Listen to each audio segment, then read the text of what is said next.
The housing market has had a wild run in the last year. Home sales had reached the highest level in the last 15 years, with an estimated 6 million homes sold in 2021. The average home price skyrocketed nearly 20% through the third quarter of 2021 compared to a year ago. However, things have changed quite significantly in 2022, with inflation soaring high and the Federal Reserve increasing the interest rate. Home prices are on their way back down after 2 years of stratospheric price appreciation. In the midst of a real estate slowdown and mortgage rates over 7%, a brand new policy was just announced that would relax credit score requirements and make it easier for buyers to get approved for a loan. For the past 20 years, banks and lenders have relied on FICO scores, which will soon be obsolete.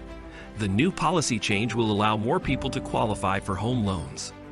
All of these changes are occurring at a time when the housing market and the economy as a whole are undergoing significant changes.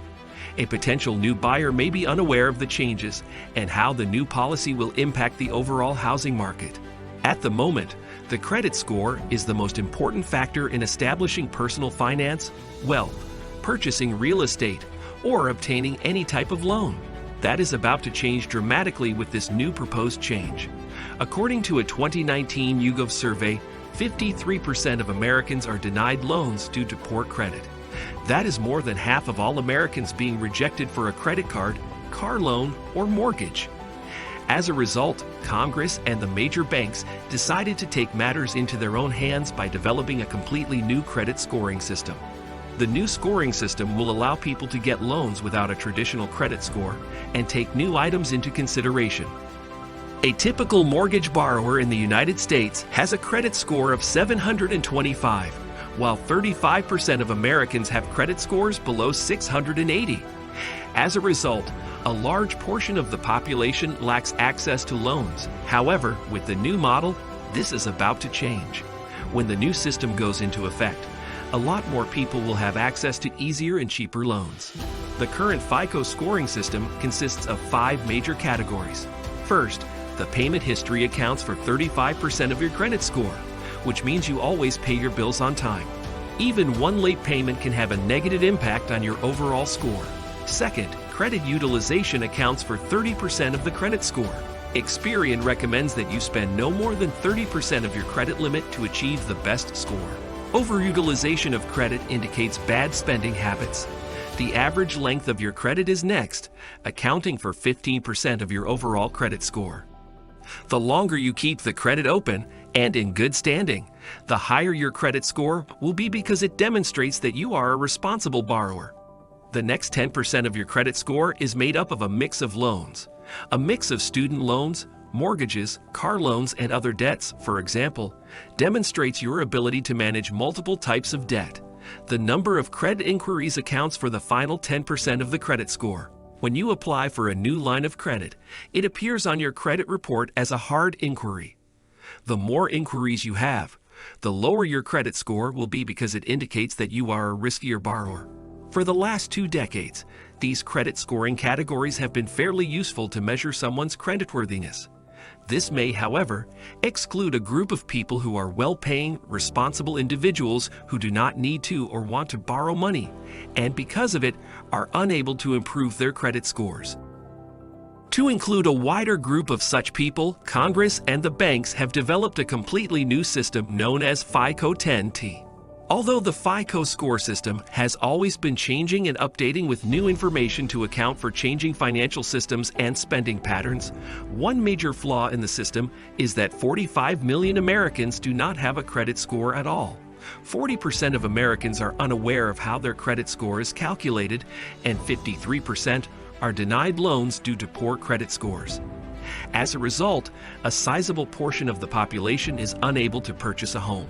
In the new system, banks will be allowed to consider other aspects of a person's finances, such as their average account balance over time and whether or not they have ever overdrafted under the new proposed system. This alone will provide credit to 72,000 additional households each year. To determine creditworthiness, FICO 10T will examine a broader range of payment history data for borrowers, including cell phone bills, utility bills, and rental payments. This is based on the assumption that if you pay your rent and cell phone bill on time, you are also likely to pay your mortgage on time. According to FICO.com, their data shows that using FICO 10T will expand the mortgage approval rate by 5% and the delinquency rate could be reduced by 17% at a cutoff of 680 as compared to prior FICO scores. Now let's talk about the housing market. The housing market has recently undergone significant changes. Home prices are still higher than they were a year ago, but the gains are diminishing. Some major cities, such as Denver, are seeing an 8% decrease in housing prices, Las Vegas, a 7.9% decrease, and Stockton, California, a 7.7% decrease, with some experts predicting a further 10 to 15% decrease over the next year across the country. According to Redfin, 64,000 real estate transactions were canceled in August 2022. That's equal to 15.2% of home contracts initiated during the month. A year ago, this number was 12.1%. Less than half of the offers are facing any competition compared to a year ago. They also believe that the housing market will not recover until the Federal Reserve begins to lower interest rates, which is expected around mid-2023. So what effect does the new credit system have on the housing market? As previously stated, the FICO score is not the only factor that determines how likely someone is to repay their loans. There are people with below-average credit scores who have good spending habits but have not been able to build their credit scores. People with relatively high credit scores, on the other hand, sometimes have failed to repay their loans due to risky or poor decisions. So a person's financial stability should not be measured solely by their FICO score, but also by their average bank account balance, whether they spend more than they make, whether they overdraft, and whether they pay their rent and bills on time. In the current system, if you have a low credit score, you will have to pay higher interest rates or, worse, you will be denied any loans at all, even if you have never missed a payment. A new scoring system can help to counter this inconsistency by taking more data into account and allowing more people to obtain affordable loans. However, critics of the new system argue that it will cause millions of people to appear more creditworthy, devaluing the credit report and the effectiveness of credit scores. For many people, a sudden increase in credit score may result in a higher FICO score, which can be misleading. TransUnion reports that consumers with fewer credit activities are more likely to default on their loans and file for bankruptcy. Another critic of the new system claims that the banks want it so that they can make more loans to larger groups of people. This new scoring system will allow banks to reach an additional 45 million Americans, which could be a lucrative business. Although it is highly unlikely that all of those people will go out and get a loan to buy houses at the same time. As a result, this may not have a significant impact on the housing market in the short term. However, taking more data into account to get a more complete picture of people's credit scores can be a step in the right direction. If you like this video, please hit the subscribe button and the like button.